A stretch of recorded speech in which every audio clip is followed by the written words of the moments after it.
ٹھیک ہے یہ بھی لکھا گیا علم حاصل کرنا ہے تو چین جاؤ، اس لیے کہ پیغمبر اور علی سے بڑھ کر اقبال علم پر کسی کے نہیں ہیں، تو کس کے اقبال لکھے جائیں؟ وہ ایک ہی چیز ہے، اگر آپ کہیں میں شہر علم ہوں اور علی اس کا دروازہ ہے، اسی کا ترجمہ ہوتا ہے علم حاصل کرنے جاؤ چاہے چین جانا پڑے۔ دونوں حدیثیں ایک ہی ہیں، اور بہت سمجھا چکا ہوں، بتا چکا ہوں کہ حدیث عربی میں ہے اردو میں نہیں ہے۔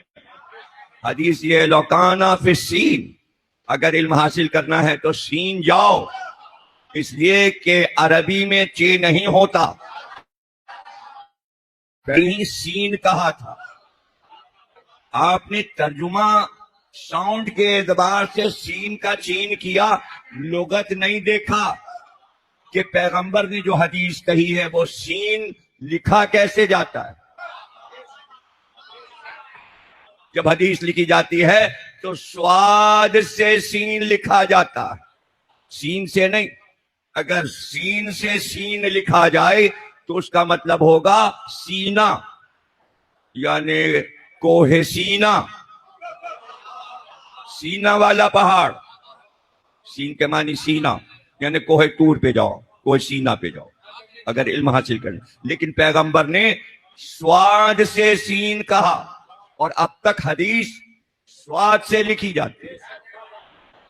اب جب لغت آپ دیکھیں گے عرب کی کہ سین کسے کہتے ہیں تو وہاں آپ کو چین لکھا ہوا نہیں ملے گا، تو آپ نے حدیث کا ترجمہ غلط کیا اردو میں۔ سین کا ترجمہ چین نہیں ہے، ہر عربی لغت میں سواد سے سین کے معنی لکھے ہیں۔ نہیں تو پہلے یہ تو طے کر لیں، یہ تو بتا دیں گے کہ سین کے آگے کیا لکھا ہے، لیکن پہلے یہ تو بتا دیں کہ عربی میں چین کو کیا کہتے ہیں۔ چین کو کیا کہتے ہیں؟ چین کا نام کیا ہے؟ کیا چین والے خود اپنے کو چین کہتے ہیں؟ ان کا اپنا نام کیا ہے؟ چین کو کیا کہتے ہیں؟ تو لغت تو دیکھیں گے نا۔ دیکھیے لغت دو طریقے کی ہوتی ہے، دو طریقے سے بنتی ہے اور دونوں طریقے کی بازار میں ملتی ہے۔ ایک وہ کہ جو اسٹوڈنٹ انگریزی میں بہت تیز ہے وہ والی لغت خریدے گا، انگریزی والی، انگریزی لفظ دیکھا اور پھر اردو میں اس کا ترجمہ دیکھ لیا۔ لیکن کمزور جو انگریزی میں ہوتا ہے طالب علم، وہ والی لغت خریدتا ہے کہ اردو لفظ دیکھ کر یہ دیکھنا کہ اس لفظ کو انگریزی میں کیا کہتے ہیں۔ دونوں طرح کی چھپی ہوئی لغتیں موجود ہیں، تو آپ دونوں طریقے سے دیکھ لیجیے۔ یہ دیکھیے عربی اور انگریزی لغت دیکھ لیجیے، اردو اور عربی دیکھ لیجیے، یہ پتہ لگا لیجیے کہ چین کو عربی میں کیا کہتے ہیں۔ تو اردو عربی لغت، عربی اردو لغت۔ تو اب جب آپ اردو لغت میں دیکھیں گے کہ چین کو عربی میں کیا کہتے ہیں، تو عربی میں چین کو کہتے ہیں غزن، غین زواد نو غزن، غزن نہیں، وہ ہے غزن جو ہے وہ غین زی نو، وہ غزن غزنوی والا غزن ہے،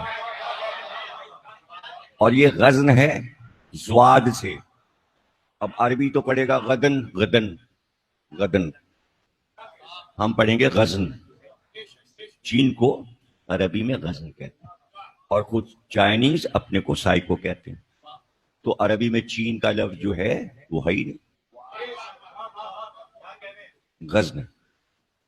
تو اگر سرکار کہتے کہ چین جاؤ تو کہتے غزن، عربیوں سے کہتے جو تم کہتے ہو چین کو وہاں جاؤ۔ آپ نے کہا لوکان آف سین۔ اب جب آپ سواد سے سین دیکھیں گے تو آپ کو پتا چلے گا تلاش کرتے ہوئے کہ نجف کا پرانا نام سین ہے۔ پیغمبر نے خبر دی تھی کہ گھبرانا نہیں، اگر تم نے علی سے دشمنی رکھی تو پھر علم حاصل نہیں کر سکو گے. علم حاصل کرنا ہے تو نجف تک چلے جانا. تو اب ترجمہ یہی ہوا, میں شہر علم ہوں, علی اس کا دروازہ ہے. علم حاصل کرنے جاؤ, نجف دروازہ وہاں ہے. اور میں تو ایک اور عجیب بات کہوں گا.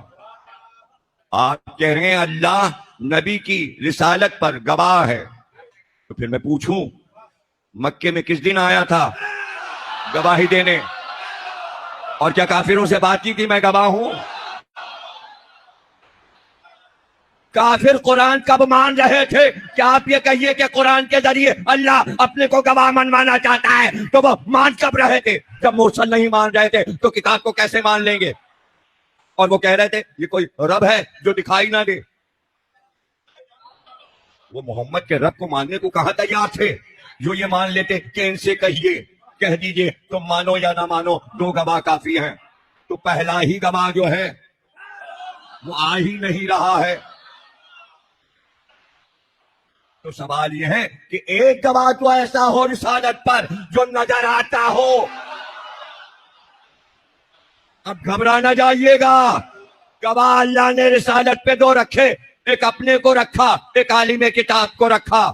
لیکن اس کو یہ اطمینان تھا کہ جو دوسرا گواہ دے رہا ہوں وہ اپنے کو تو منوائے گا گواہ, مجھے بھی منوا.